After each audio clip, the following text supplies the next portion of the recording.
देखी बोर हो जाते जो गोटा रसवती गिलास पड़गला से दर्शक देखिए मन प्रेम हो भगवान को श्रवण करेंगे आगे मन भी खुशी रखिए जो नीलमाधव को नहीं आसी विद्यापति कहले पक्ष को चाहिए से रही कंटील नीलमाधव बेड़ा गण अखा महांती कहले कंटील नीलमाधव बेड़ा पाचेरी तले आज्ञा से रहीगले प्रभु नीलमाधव पुणी श्री मंदिर खाली पड़गला आसतु भावर भजन श्रवण कलापर पुणी जीवा से प्रभु जगन्नाथ जगन्नाथ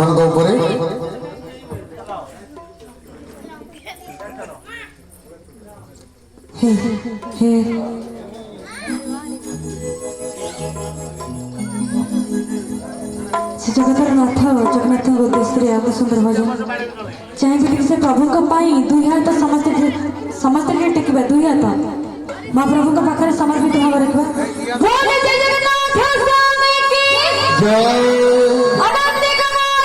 हरि बोल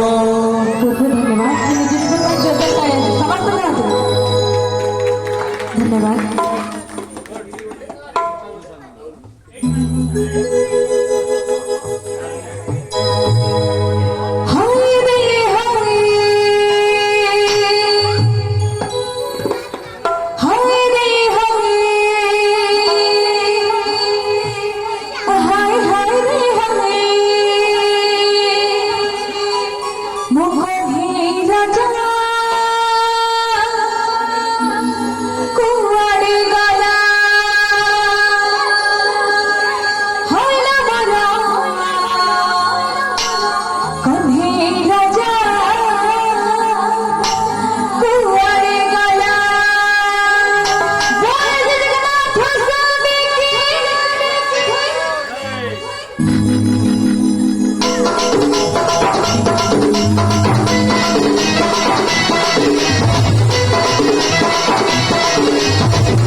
Wait